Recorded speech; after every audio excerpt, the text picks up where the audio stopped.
ambos grupos contienen pues a los mismos conceptos, ¿no? El primero de ellos ya habíamos visto en las clases previas, correspondiente a todo el tema de la planificación.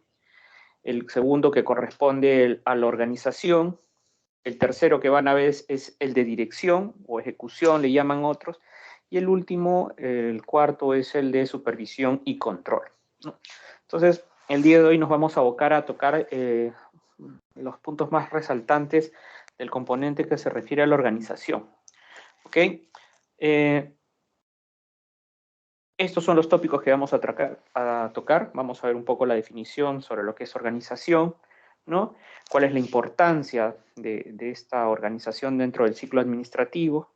Conceptos como el de división del trabajo, tipos de organización, tipos de estructura. Vamos a tocar brevemente lo que es un organigrama, ¿no? Y conceptos como los que son poder y autoridad, que se tratan siempre en estos temas de organización, aunque existen tratados completos sobre lo que es el poder y la autoridad dentro de las organizaciones. Entonces, como definición podríamos decir pues que una organización va a consistir en el diseño y determinación de las estructuras, los procesos, los sistemas, los métodos, procedimientos tendientes a la simplificación y optimización del trabajo. Entonces, Doctor. todas estas... ¿Sí? Doctor, disculpe que lo interrumpa. Sí. Creo que no está pasando las PPTs. ¿No están pasándose las PPTs? Ahora sí, recién estoy viendo. Recién está pasando. No sé si me pasa a mí o a A todos. ver, No, voy a cambiar. Me estaba dice... en modo presentación, doctor. ¿Se cambió? ¿En qué lámina estoy? En definición. Está en la lámina 3, En doctor. definición. Recién está en la lámina 3, doctor. A ver, vamos Pero no entonces está a en modo presentación. No está en modo presentación. Ok, a ver, vamos a volver a... Voy a salir y volver a conectarme, ¿no?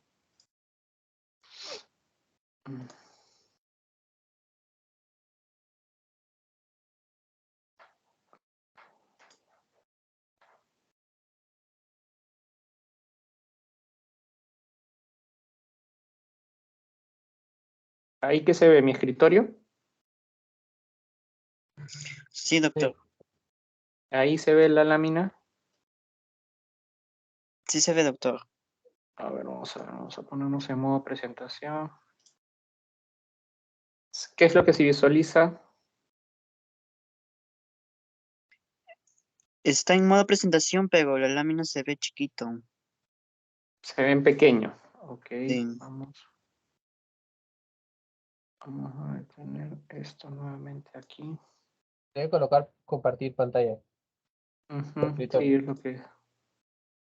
Sí, es lo que estoy poniendo, pero me comparte mi otra pantalla, no me comparte la principal. Vamos a ver nuevamente.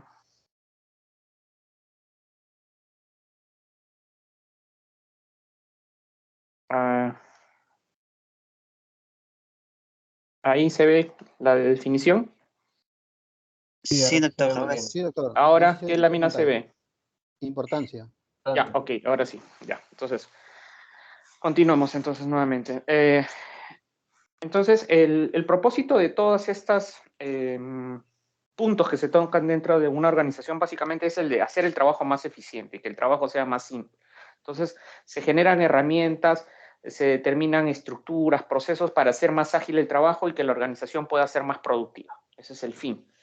De otras palabras, podemos decir que lograr el funcionamiento de la empresa resulte sencillo y que los procesos sean fluidos para quienes trabajan en ella, así como para satisfacer a los clientes. Recordemos que la empresa se mueve en base a la venta del servicio. Y a quien tenemos que tener satisfecho siempre cuando vendemos un servicio o un bien es al cliente, ¿no? Si el cliente no está satisfecho con nuestro trabajo, simplemente cruza la acera y se va a buscar a otra empresa, ¿no? Salvo algunos tipos muy particulares de empresas pues, que producen bienes o que son muy escasos o que no tienen un tipo de sustituto, ¿no?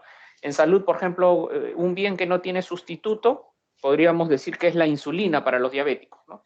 Los diabéticos insulinodependientes, si no tienen su insulina, simplemente fallecen. Y no importa pues si la empresa se demora en fabricar o es ineficiente, el paciente con esa enfermedad siempre va a necesitar comprar esa insulina. Entonces, en esta etapa de organización se deben definir pues áreas funcionales, cuál va a ser la estructura de la organización, cuáles van a ser sus procesos, cómo van a ser sus sistemas, cuál va a ser la jerarquía, ¿no? Quiénes van a dirigir a quiénes, ¿no? Para el logro de los objetivos de la empresa, ¿no? Así como los sistemas y procedimientos mediante los cuales se va a ejecutar el trabajo. ¿Cuál es la importancia entonces de la organización, ¿no? La organización implica múltiples ventajas que fundamentan la importancia de desempeñar las actividades de manera eficientemente con un mínimo de esfuerzo. ¿Cuáles son estas ventajas? Por ejemplo, reducir los costos y mejorar o incrementar la productividad, ¿no? Reducir o eliminar también la duplicidad de funciones, ¿no? Establecer la arquitectura de la empresa, ¿no? Simplificar el trabajo, ¿no? Entonces son muchas de las cosas que se tienen que hacer. Si eso lo llevamos, por ejemplo, al campo de la salud, duplicar trabajo, ¿no?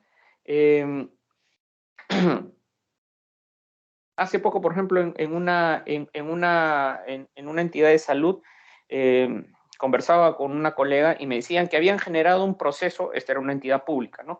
Por el cual una serie de expedientes eran primero revisados por un personal administrativo, que tenía que verificar si el expediente tenía todas las hojas, tenía el documento de identidad del paciente, tenía todos los formatos correspondientes para que ese expediente pudiera ser luego alcanzado al médico.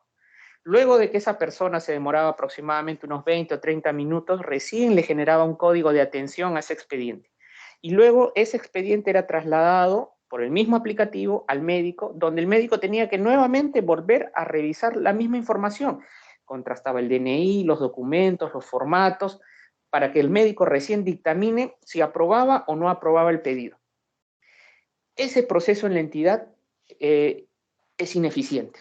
¿Por qué? Porque tengo a dos personas haciendo lo mismo. O sea, tengo un personal técnico al cual le pago una remuneración mensual por hacer algo que el médico está obligado a hacer, ¿no? Porque el médico finalmente va a ser quien autorice o no autorice un pago en relación a ese expediente que presentan. Entonces, ¿para qué tengo un personal técnico que me haga esa misma labor?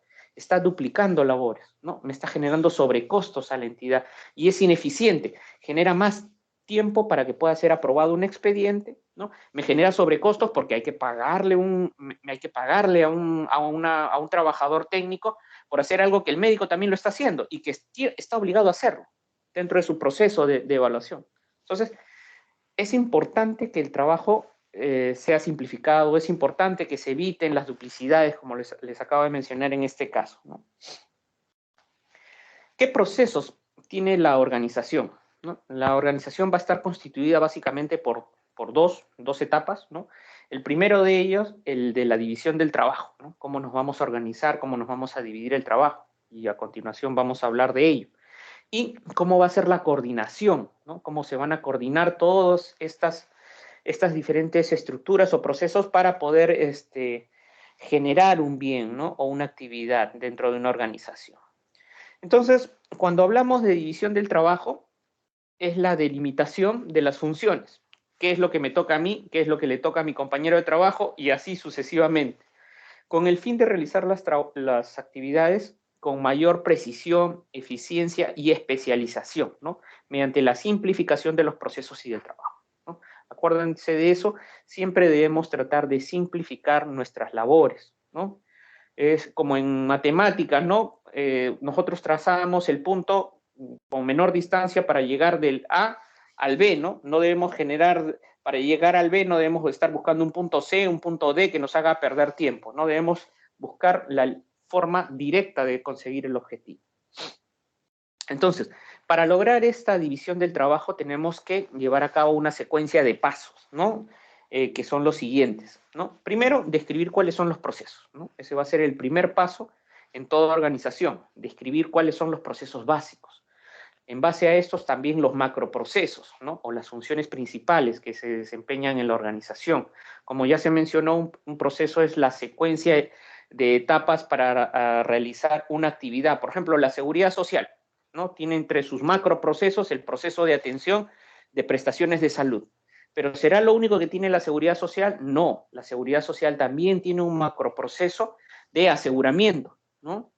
Y también tiene un macroproceso de prestaciones económicas y sociales, ¿no? Entonces, estos macroprocesos normalmente están asociados a cuáles son los objetivos de la organización, ¿no?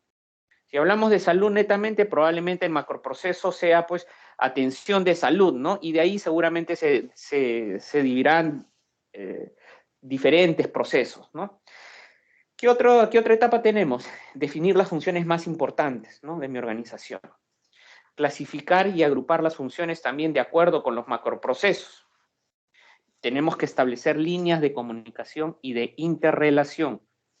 Y definir también los microprocesos una vez que se han definido los macroprocesos, ¿no? Se procede a organizar los procesos por departamentos o áreas de la empresa. Otro de los puntos importantes también que debemos tocar en lo que es organización es el tema de la jerarquización, ¿no? La jerarquización está definida como la disposición de las funciones de la organización por grado de importancia y autoridad, ¿no? ¿Qué es más importante, ¿no?, en la organización? Nosotros de repente diremos, pues, si somos un hospital, ¿no?, y yo me especializo en atención de urgencias y emergencias tipo Casimiro Ulloa, pues seguramente tendrá una gran importancia mi emergencia, ¿no? Debo tener una buena sala de shock trauma, ¿no? Seguramente tendré que también que tener una sala, un centro quirúrgico especializado para atención de emergencias, ¿no? Pero de repente, si yo soy un primer nivel, ¿qué me interesará? De repente, ¿no? Tener fuertemente desarrollados mis consultorios de atención primaria, ¿no? Mis programas mis estrategias de TBC, de VIH, qué sé yo. Según mi organización, yo voy a hacer la jerarquización, decir qué es más importante que qué. La jerarquización también va a implicar la definición de la estructura de la empresa, estableciendo centros de autoridad y comunicación que se relacionan entre sí con precisión. Los niveles jerárquicos deben ser los mínimos e indispensables, ¿no? No debo tener excesos tampoco de niveles jerárquicos, ¿no? Se debe propiciar la creación de organizaciones planas, es decir, con los mínimos niveles jerárquicos. Y definir claramente el tipo de autoridad, ya sea de línea o de función o de staff en cada nivel. Cuando hablamos de tipo de autoridad, es decir, yo tengo un gerente y el gerente pues va a estar a cargo de 3, 4 áreas que pueden ser subgerentes o pueden ser jefes de áreas, ¿no? Y claramente tiene que estar establecido ese gerente a quienes comanda, ¿no? Si hablamos de un hospital, pues estará el director, ¿no? De repente el director o el jefe de departamento, tendría un jefe de departamento de repente quirúrgico, ¿no?, que tendrá a su cargo los servicios de ginecología, los servicios de cirugía general, de especialidades, ¿no? Tendré el departamento de repente de pediatría, ¿no?, a cargo de repente de neonatología, a cargo de pediatría, ¿no? Y así nos podemos dividir, ¿no? Otro de los conceptos es el de departamentalización. Cuando hablamos de departamentalización, estamos hablando aquí de que esto se logra mediante una división, ¿no?, que permite a la entidad desempeñarse o trabajar con eficiencia. Para hacer una departamentalización tenemos que seguir los siguientes pasos, ¿no? Primero, definir los procesos. Hay que hacer todo un listado de todas las funciones, ¿no?, clasificarlas de acuerdo a su similitud, ¿no?, ordenarlas en relación con su jerarquía, ¿no?, asignarles actividades a cada una de las áreas agrupadas, ya sea por departamentos o áreas funcionales, especificar las relaciones de autoridad y responsabilidad entre las funciones y los puestos, y establecer las líneas de comunicación e interrelación entre los diferentes departamentos, ¿no? Entonces habíamos visto pues que esta departamentalización es la división o el agrupamiento de funciones y actividades en unidades específicas, ¿no? ¿En base a qué? En base a que son parecidas, a que son similares. El tamaño de existencia y el tipo de organización también deben de relacionarse con el tamaño y las necesidades específicas de una empresa. Es decir, si yo de repente tengo una empresa que tiene alrededor de 300 trabajadores, pues seguramente mi organización tendrá pues unos 14 o 15 puestos directivos, ¿no? Pero si yo soy de repente una entidad como el Ministerio de Salud, que tiene alrededor de, qué sé yo, unos 10.000 trabajadores en Lima, no voy a funcionar pues con 16 funcionarios, ¿no? Tendré que tener por lo menos una centena de funcionarios, ¿no?, para dirigir esos 10.000 trabajadores, ¿no? Hablemos ahora entonces del concepto de descripción de actividades. ya definimos los niveles jerárquicos en una organización y sus departamentos, y se va a requerir entonces definir de manera clara cuál es la labor y las actividades que tiene que desarrollar cada unidad de trabajo, ¿no? O puestos de trabajo en los diferentes departamentos o áreas, ¿no?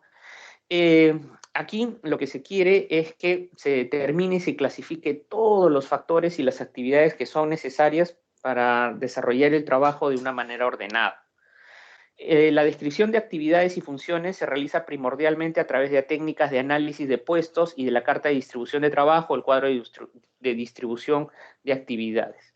Hoy en día lo que las organizaciones tienen, por lo menos en el sector público, le llaman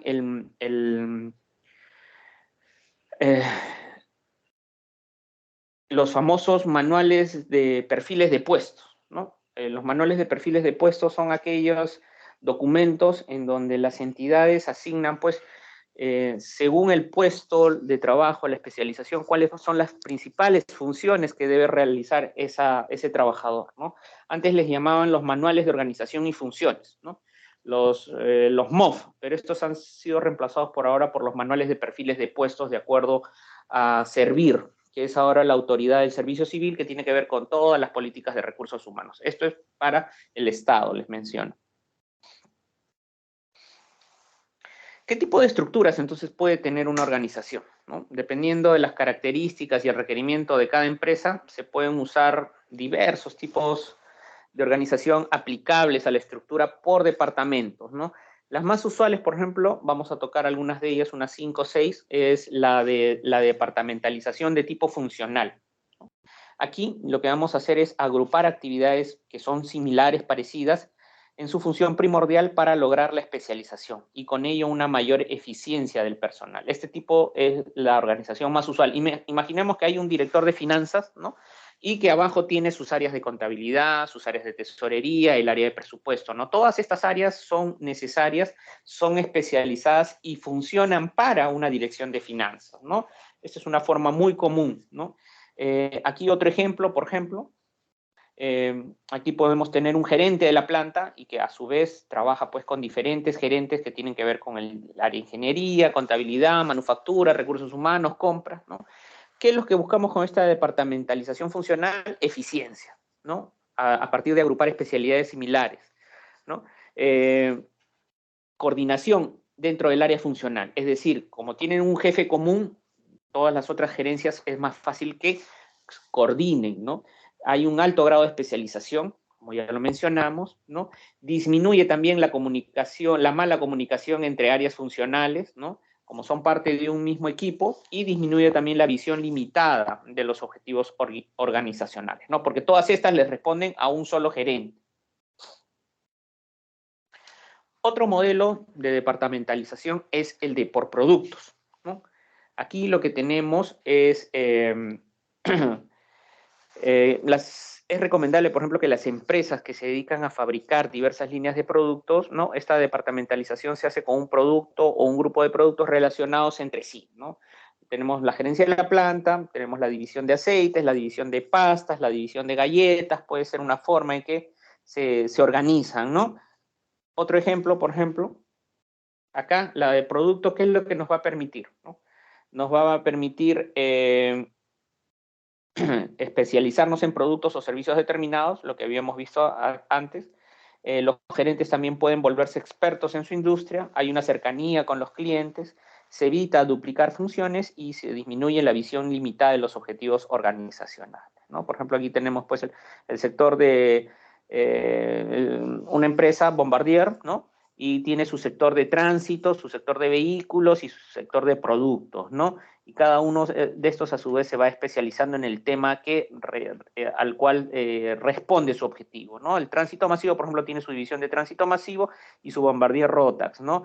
La de vehículos utilitarios recreativos, hay una de productos recreativos, equipo logístico, equipamiento industrial, Bombardier Rotax, pero todos responden al mismo objetivo de vehículos utilitarios y recreativos, ¿no? Otra forma es la departamentalización geográfica o por territorios, ¿no? Aquí lo que tenemos es que cuando se usan, ¿no? Las áreas de la organización realizan actividades en sectores que están alejados físicamente, ¿no? O sea, no están dentro de la misma planta, o cuando el tramo de operaciones y de personal es muy extenso y está muy disperso en áreas muy grandes, se usa este tipo de departamentalización, ¿no? Sobre todo en el área de ventas, por ejemplo, ¿no? Por ejemplo, tenemos una dirección de ventas en Latinoamérica, ¿no?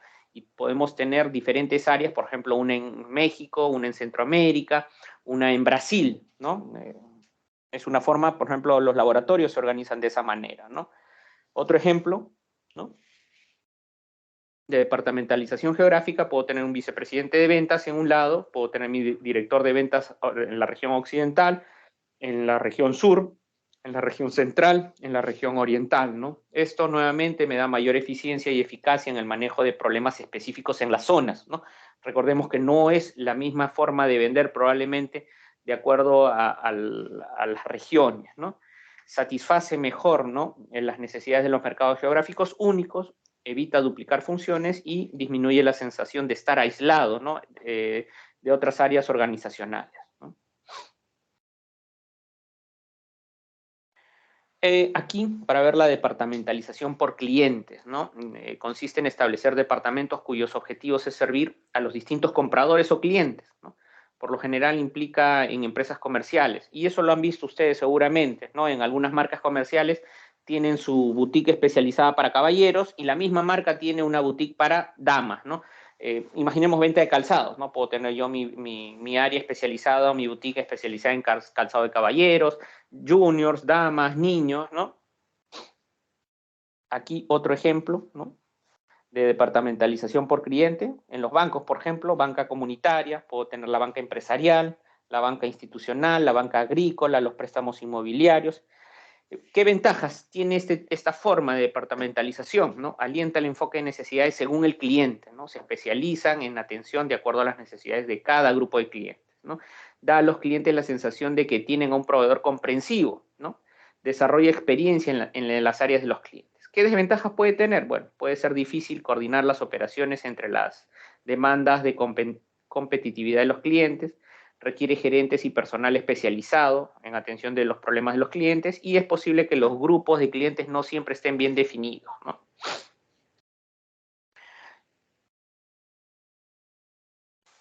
Este es un modelo de departamentalización por procesos o equipos, ¿no? Al fabricar un producto o proceso es fundamental en la organización que se creen departamentos enfocados al proceso o el equipo, ¿no? A la herramienta de producción, ¿no? Podemos tener ahí, por ejemplo, por procesos, ¿no? El proceso moldeo, mecanizado, electroerosión, acabado, o en otra organización, ¿no? Por equipos de trabajo, ¿no? Tengo al proceso de cortadores de plasma, al proceso de control de número, al de proyector de perfiles, al de la pulidora. Eso va a depender de la organización como quieran trabajar, ¿no? A continuación, el de departamentalización por secuencia, ¿no? Aquí se utiliza por lo general niveles intermedios u operativos. Es conveniente cuando por razones técnicas o económicas se requiere hacer departamentalización, ya sea por temas alfabéticos, numéricos o de tiempo, ¿no? Acá, por ejemplo, una producción puede haber separo mi grupo por el turno matutino, el turno vespertino, el nocturno, ¿no? Por ejemplo, en los trabajadores de construcción, ¿no? A veces las grandes obras tienen un turno de mañana, un turno de tarde, un turno nocturno, ¿no? Es una forma como se han departamentalizado el trabajo, y cada turno tiene su propio equipo de trabajo, sus propios jefes, ¿no? O cuando se trata de áreas que manejan una gran cantidad de números o letras, ¿no? Por ejemplo, un departamento de cobranzas, ¿cómo me divido? Del cliente 0 al 1000, del 1001 al 2000, del 2000 al 3000, del 3000 al 4000, por decir, ¿no? Es una forma como se pueden repartir el trabajo. Aquí, para ver la departamentalización de tipo divisional, ¿no? Es la última que vamos a tocar. Esta estructura, ¿no? Surge en la línea media de la estructura, ya que es aquí donde se forman las divisiones, ¿no? De trabajos que cuentan con autonomía para liderar y coordinar diferentes procesos, ¿no? Dentro de esta forma de organización también pueden existir otras formas de organizarse, ya sea hacia abajo como producto, funcional o geográfica, ¿no? Pueden darse en empresas muy grandes, ¿no? Ejemplo, Nestlé, la Johnson, ¿no? Tengo el presidente de una compañía como Infotec, y él tiene 3 divisiones, ¿no? La división de publicidad electrónica, la división de automatización por oficinas, la división de realidad virtual, ¿no? Y a su vez, estas hacia abajo tienen otra forma de organizar. Si lo queremos llevar al campo de la salud, podría decirles, por ejemplo, la seguridad social. Salud está dividido, pues, tiene su gerente general, y hacia abajo él tiene 3 divisiones. Tiene el gerente central de prestaciones de salud, tiene su gerente central de operaciones, tiene su gerente central de seguros y prestaciones económicas, y tiene su gerente central del adulto mayor, ¿no? Cada una de estas gerencias, a su vez, tiene hacia abajo diferentes formas de organizarse. Por ejemplo, la gerencia de operaciones está dividida en base a territorios, ¿no? Tiene sugerencias en el norte, en el centro, en el oriente. Pero si hablamos de la gerencia de prestaciones, la gerencia de prestaciones de salud está dividida no por regiones, sino está dividida en base a especialización. Hay una gerencia normativa, una gerencia que tiene que ver con salud y seguridad en el trabajo, otra gerencia que puede tener pues, con temas, no recuerdo su otra gerencia. Y así, ¿no? En esta departamentalización divisional tengo 3 grandes divisiones y a su vez hacia abajo se pueden dar otras modificaciones distintas entre ellas, ¿no? Aquí, por ejemplo, fortalezas de esta forma de división, adecuada para cambios rápidos en un entorno inestable, ¿no? Dirigida a la satisfacción del cliente porque la responsabilidad del producto y los puntos de contacto son claros, implica así una alta coordinación entre las diferentes funciones que tienen, permite que las unidades se adapten a las diferencias de los productos, las regiones y los clientes, ¿no? Y es mejor para organizaciones grandes con varios productos, ¿no? Aquí lo que se tiene es que se descentraliza la toma de decisiones y como debilidades es que elimina economías de escala en departamentos funcionales, conduce a una coordinación de eficiencia entre las líneas de producto, elimina competencias profundas y especialización técnica y dificulta la integración y estandarización entre las líneas de producto, ¿no? Y el segundo punto que habíamos tocado en las primeras láminas era el de coordinación. Coordinación básicamente es el proceso de sincronizar, armonizar las diferentes actividades para realizarlas con oportunidad y calidad, ¿no? Es indispensable de todas maneras que la división del trabajo se sustente en la coordinación, ¿no? La cual consiste en lograr la unidad de esfuerzos de forma tal que las funciones y los resultados se hagan evitando las duplicidades, tiempos ociosos y fugas de responsabilidad, ¿no? La importancia de la coordinación puede ejemplificarse de manera sencilla en una organización de un equipo de remo, ¿no? Nada sirve contar con magníficos remeros especialistas y haberles asignado su posición de trabajo si es que no hay sincronización, ¿no? Si en el equipo de remo no se sincronizan, no hay armonía, va a fracasar, ¿no? Entonces, la eficacia de cualquier sistema organizacional está en relación directa con la coordinación, la misma que se obtiene a través del establecimiento de líneas de comunicación y de autoridades fluidas. ¿Ok? ¿Hasta acá alguna consulta, señores alumnos?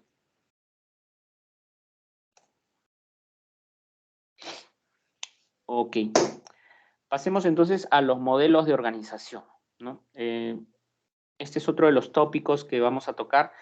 Estos modelos de organización se van a referir a los diferentes tipos, sistemas, modelos, ¿no? O estructuras organizacionales que puede implantar una empresa, ¿no? La estructura es la forma de disponer los niveles jerárquicos, ¿no? La determinación de la clase de organización o estructura más adecuada depende de factores tales como el giro, la magnitud, la característica, los recursos, los objetivos, el tipo, el volumen de producción de la empresa. Los tipos más comunes son el lineal o militar, ¿no? Se caracteriza básicamente porque la autoridad se concentra en una persona que toma las decisiones y él tiene la responsabilidad del mando, ¿no? El superior asigna y distribuye el trabajo a los subalternos, quienes reportan a un solo jefe, ¿no? Se le conoce como organización lineal o militar porque se originó en situaciones militares, ya que la autoridad y la responsabilidad se transmiten íntegramente por una sola línea. Yo le podría decir que este es el modelo, pues, de organización también que tiene la iglesia, ¿no? La iglesia tiene un modelo de organización lineal, ¿no? Igual que el del ejército, ¿no? El general toma la decisión, se la transmite al coronel, el coronel la baja al comandante, el comandante al mayor, el mayor al capitán, el capitán al teniente, el teniente al alférez, el alférez se la baja igual a los suboficiales para que finalmente sea ejecutada tal cual dio la orden el general, ¿no? La toma la cabeza y el cuerpo hace lo que la cabeza dice. El lineo funcional, ¿no? Esta es una forma de organización de la empresa que se usa con mayor frecuencia. Aquí se basa en agrupar funciones de acuerdo con las áreas funcionales, ¿no?, de la empresa. Las más comunes pueden ser mercadotecnia, recursos humanos, finanzas, producción, sistemas, ¿no? Entonces, en base a esa especialización, se hace una forma de distribución, ¿no? Otra es por staff, ¿no? Este tipo de estructura surge de la necesidad de contar con ayuda de especialistas en el manejo de algunos conocimientos, ¿no? Tengo, por ejemplo, mi staff jurídico, mi staff de planeamiento, ¿no? Que son entes que pueden ser asesores o de apoyo, ¿no? La organización staff carece de autoridad de línea o poder para imponer sus decisiones. La autoridad se representa por en líneas medio punteadas, mientras que la autoridad lineal se representa con una línea continua. Acá, por ejemplo, vemos el ejemplo, es el del asesor jurídico, ¿no? El asesor jurídico es una forma de organización tipo staff. Otra manera son los famosos comités, ¿no? Consiste en asignar funciones o proyectos a un grupo de personas de la empresa que se reúnen y se comprometen para discutir y decidir, ¿no?, asuntos que le encomiendan. Los comités generalmente son de carácter temporal y existen en combinación con otros tipos de estructuras, ¿no? Por ejemplo, acá tenemos una organización y que ha generado su comité de higiene y seguridad. Recuerden que cuando creen un comité, asígnenles la tarea, tiene que estar en el documento que los crea, asígnenles la tarea, las funciones, las responsabilidades y el plazo de entrega del producto. Porque si no, el comité nunca entrega nada, ¿no? A veces decía tenía un jefe antiguo, ¿no?, que decía, si tú quieres que algo no salga, crea un comité y asígnaselo a ese comité, ¿no? Porque nadie quiere tomar las responsabilidades en el comité y como todos están ocupados en sus trabajos, pues nadie lo quiere dirigir, nadie le quiere dedicar mucho tiempo a los comités, ¿no? Entonces, consejos, si es que en algún momento están en una organización, tienen que crear comité, asignenle cuáles van a ser las funciones, ¿no? Quién va a ser el responsable, quién va a ser el presidente del grupo, quién el secretario, y cuándo tienen que entregar el trabajo. Pónganles un tiempo, porque si no, como les digo, los comités pueden no responder adecuadamente. Comités más usados, el directivo, ¿no? El comité directivo integrado por los accionistas, la alta dirección de una empresa. Puede haber también comités de tipo ejecutivo, nombrados por los directivos para que ejecuten algunos acuerdos. Los de vigilancia, comités de vigilancia, personal de confianza que se encarga de supervisar las labores de los empleados de la empresa. Un comité consultivo, formado por especialistas, dados sus conocimientos o estudios, ¿no? Otra forma de organizar es multidivisional, ¿no? Este tipo de estructura es propia de las grandes empresas, ¿no?, por la magnitud de sus operaciones y para lograr una mayor eficiencia. La organización se va a subdividir en unidades, ¿no?, para lograr una mayor eficiencia, ¿no? Por ejemplo, ahí tenemos un presidente en Latinoamérica que tiene su división de refrescos de Coca-Cola, su división de agua purificada y su división de bebidas energizantes, ¿no? Es un ejemplo de una estructura multidivisional. Luego tenemos los holdings, ¿no? Los holdings que son, es una sociedad, ¿no?, que está constituida por diversas empresas de giros diferentes, ¿no?, con funciones y administración independiente, ¿no? Puede ser también una empresa que dependa de unidades de negocios autónomas que forman parte de una matriz, ¿no? Sin embargo, cada unidad de negocio funciona independientemente y mantiene los nombres originales de sus empresas, ¿no? Son grandes corporativos. Modelo matricial, ¿no? El modelo matricial es una estructura propia también de grandes empresas, ¿no? Se conoce también como organización de matriz, de parrilla o de proyecto, ¿no? Es una combinación de diferentes tipos de organización y consiste en combinar la departamentalización por proyectos con la de funciones, ¿no? De esta manera hay un gerente funcional a cargo de las labores inherentes a ese departamento y también hay un gerente de proyectos, que es el responsable de los resultados de los objetivos de los proyectos, ¿no? Aquí, por ejemplo, podemos ver los involucrados en el proyecto reportan al gerente del proyecto, pero para sus funciones normales reportan a los jefes de sus respectivos departamentos, ¿no? Es un poco híbrido, ¿no? Porque yo, de repente, que trabajo en una sola área, de manera temporal voy a tener dos jefes, ¿no? Un jefe habitual al que le rindo mis actividades habituales, ¿no? Y lo que siempre realizo, y voy a tener otro jefe de manera interina cuando la compañía cree algún proyecto, ¿no? Al cual también le tengo que responder y con más rigor todavía, porque ese jefe de proyectos hay plazos, ¿no? En las cuales yo tengo que ejecutar, ¿no? Para los trabajadores se vuelve un poco estresante este modelo porque ambos jefes solicitan pues el cumplimiento de las tareas en plazos establecidos, ¿no? Este es el modelo, ¿no?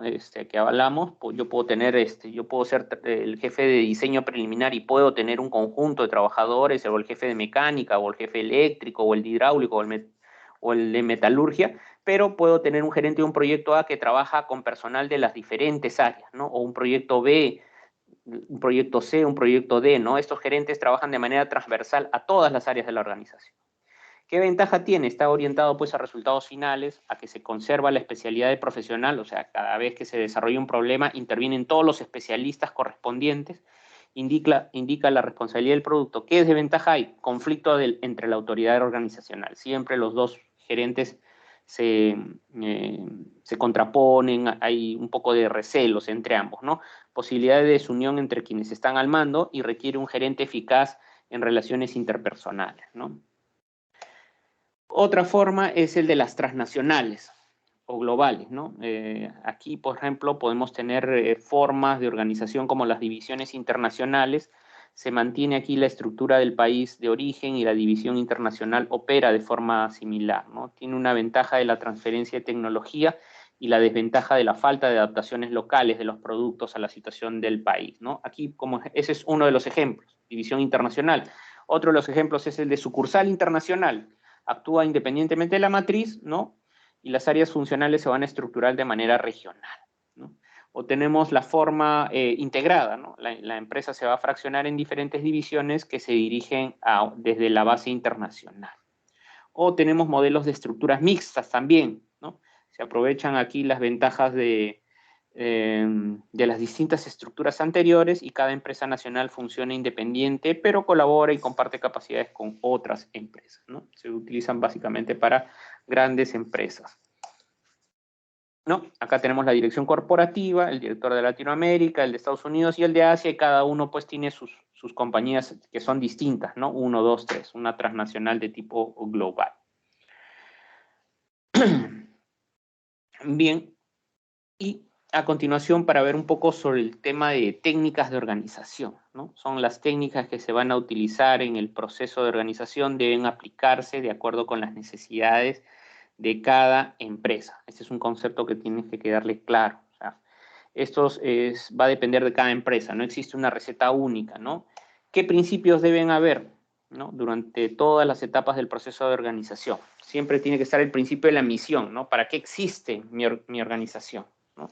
Tiene que estar el principio de simplificación y especialización. O sea, debo hacer las cosas de la manera más simple posible, y especialización, que tenga personal especializado, ¿no? El tema de la jerarquía, ¿no? Tienen que haber jefes, ¿no? Tiene que haber un orden. Tiene que haber paridad de autoridad y responsabilidad también. Unidad de mando, difusión, amplitud o tramos de control. Y tiene que haber bastante coordinación y adecuación, ¿no? ¿Qué tipos de estructuras organizativas podemos ver, ¿no? Ya habíamos visto que pueden ser verticales u horizontales, ¿no? Estas pueden estar relacionadas en un mismo organigrama y esto va a depender del tamaño que tiene la organización. Cuanto más grande es la organización, va a tener mayores niveles jerárquicos y mayor cantidad de puestos de trabajo en cada nivel, ¿no? A continuación, un resumen, ¿no? De las principales características de cada una de las estructuras, ¿no? La estructura vertical, por ejemplo, el trabajo es ascendente, ¿no? Hay poca colaboración entre los departamentos, hay control, coordinación y supervisión por la jerarquía vertical. Los gerentes toman decisiones de los niveles superiores mediante su autoridad, hay una alta efectividad, promueve la producción eficiente y desarrollo de habilidades, y en un entorno pues cambiante existe un sobrecargo en los niveles jerárquicos, ¿no? En cambio, la estructura horizontal trata de unir el nivel jerárquico más alto con el más bajo, ¿no? Rápidamente en estas estructuras horizontales uno puede tomar decisiones muy rápido, porque se entera rápido de la problemática, ¿no? Hay una formación alrededor de los flujos de trabajo, no se emplean funciones departamentales, hay menor cantidad de directivos en función de apoyo, ¿no? Se forman equipos autodirigidos, son la unidad de trabajo fundamental en la organización que aprende.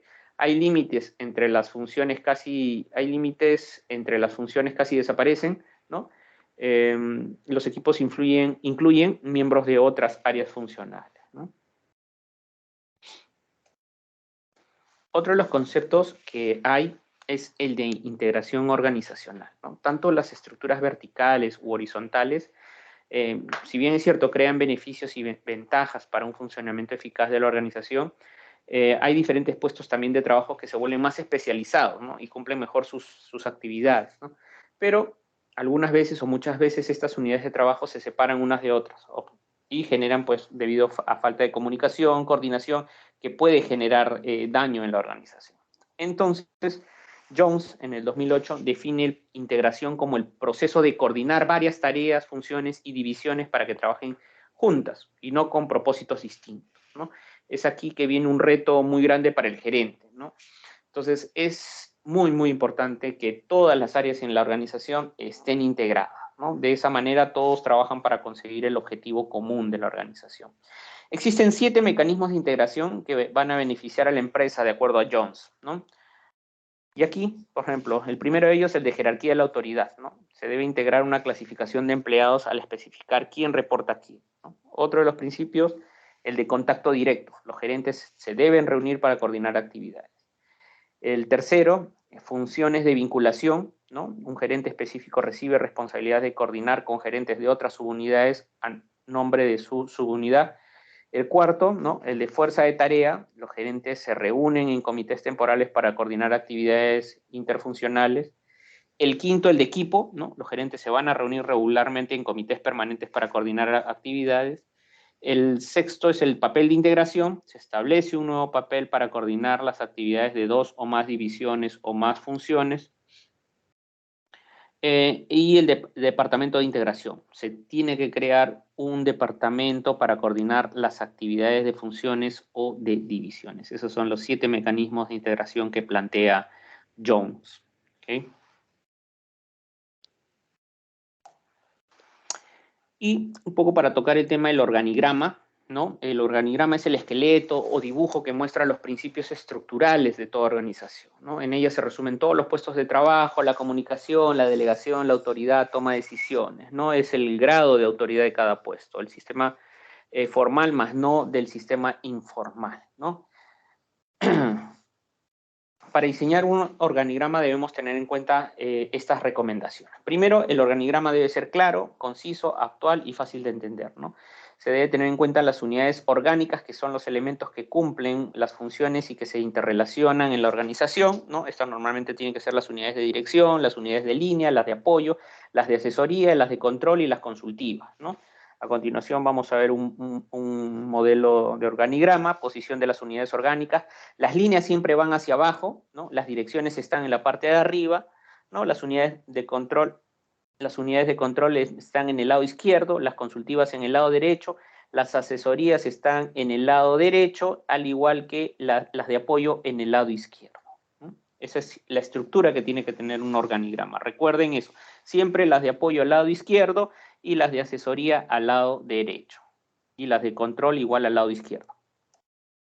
Tercero, ¿no? Las formas a usar en el organigrama siempre tienen que ser las mismas en todas las unidades y pueden ser representadas por cuadrados, rectángulos, círculos o elipses, como gusten. Las líneas que son los conectores entre las unidades orgánicas pueden ser continuas o discontinuas en el caso de las unidades de asesoría, ¿no? En ángulos rectos, si estas líneas representan comunicación o la subordinación y las jerarquías que existan en la organización. Se recomienda que los bordes de las figuras no estén resaltados o que las líneas empleadas estén resaltadas. Todas las figuras deben ser del mismo tipo. Igualmente, ¿no? Que las formas no estén sombreadas o coloreadas, ya que los colores pueden suponer diferentes significados. Entonces, tiene que ser todo de un mismo color. No usar siglas o abreviaturas como gerente de recursos humanos, en vez de ello de decir gerente de recursos humanos completo. y se recomienda que no existan niveles jerárquicos ficticios, es decir, que toda línea nace en una unidad orgánica y debe terminar en otra, ¿no? Este es el ejemplo, por ejemplo, de un organigrama, ¿no? Tenemos el gerente general arriba, el gerente de informática que es de apoyo al lado izquierdo, el jurídico que es asesoría al lado derecho, las líneas, ¿no? Que son operaciones, marketing, finanzas, ¿no? Ese es un modelo. Y ya para terminar, vamos a tocar dos conceptos que tienen que ver también con la organización, ¿no? Vamos a hablar un poco de lo que es el poder y la autoridad, ¿no? Entendemos como poder la capacidad que tienen los individuos o los grupos para inducir o influir en las creencias o acciones de otras personas, ¿no? Está relacionado con el cargo que se puede ocupar en una organización. Y hablamos del principio de autoridad cuando es una forma también de poder la autoridad y se refiere al derecho que tiene una persona inherente al cargo y a su capacidad de discrecionalidad en la toma de decisiones que afecten a otros, ¿no? Es un poder legítimo, ¿no? Basado en la autoridad formal del conocimiento, ya sea por un experto o un grado de conocimiento específico, ¿no? ¿Qué tipos de autoridad podemos tener? La autoridad lineal, ¿no? Es una autoridad legítima que recae en un gerente o un directivo, en la cual tiene la responsabilidad directa a lo largo de toda la cadena jerárquica en una organización. Ejemplo, puede ser un director de un hospital, ¿no? Su función principal es identificar las metas y las tareas que se tienen que realizar a lo largo del periodo, ¿no? Otra puede ser la autoridad de staff, ¿no? Esta autoridad es ejercida por personas o grupos que ofrecen servicios o asesorías a la organización, ¿no? Generalmente estas personas son expertas en un tema, finanzas, derecho, ¿no? Siendo este poder del experto que le da la autoridad para poder planificar, controlar o proponer opciones con el fin de lograr los objetivos, ¿no? El de autoridad funcional. Esta recae normalmente en los miembros del staff, en donde son encargados de brindar asesorías a los miembros de la línea de mando, ¿no? Temporalmente se les encarga eso.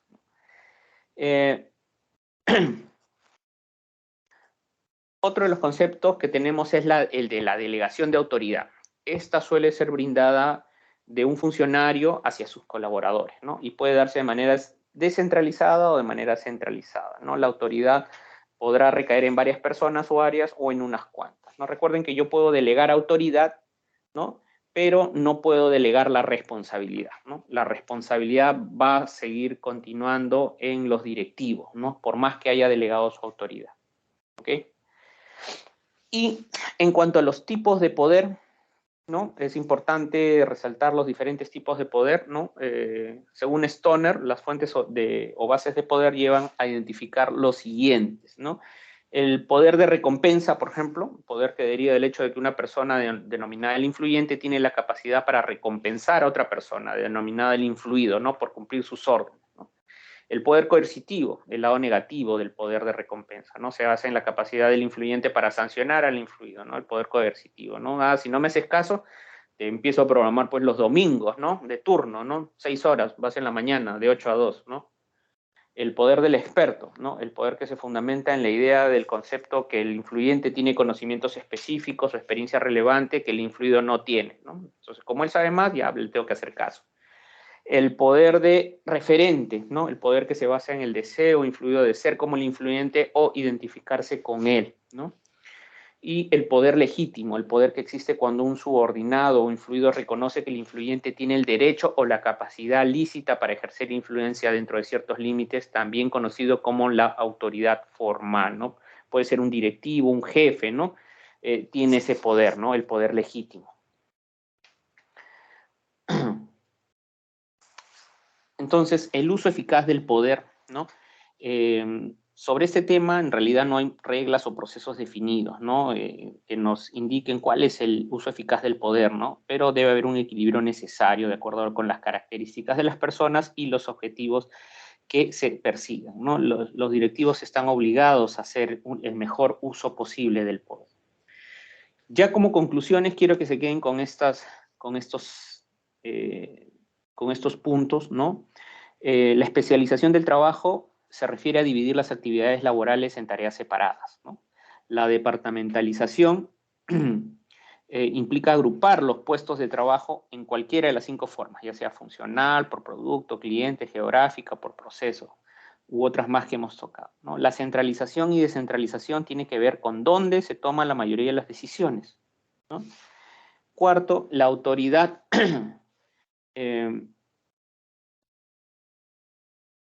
la autoridad, responsabilidad y poder tiene que ver con la forma de realizar el trabajo dentro de la organización, ¿no? La autoridad, ya dijimos, se refiere a los derechos inherentes a la posición gerencial temporal para dar órdenes y esperar que las obedezca. Mientras que la responsabilidad se refiere a la obligación de lograr resultados cuando se les ha delegado autoridad, mientras que el poder es la capacidad que tiene un individuo de influir en decisiones y no es lo mismo pues que autoridad, ¿no? El alcance del control, que se refiere básicamente al número de subalternos que un gerente puede administrar de manera eficiente y eficaz, y la formalización, que nos describe el grado de estandarización del trabajo que se realiza en la organización y el grado en que la conducta de los empleados está guiada por las reglas y procedimientos. Bien, señores alumnos, eso ha sido todo. Creo que hemos terminado a la hora. Estos son los textos utilizados para la presente clase. Si desean mayor información, aquí pueden encontrar más sobre el tema de organización. ¿Ok? No sé si hay alguna consulta, alguna duda.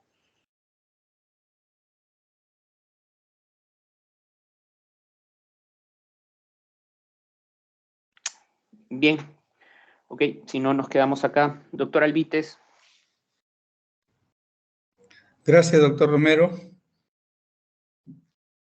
Bien, entonces nos vemos mañana en la clase de salud pública y luego el sábado para las prácticas. Gracias.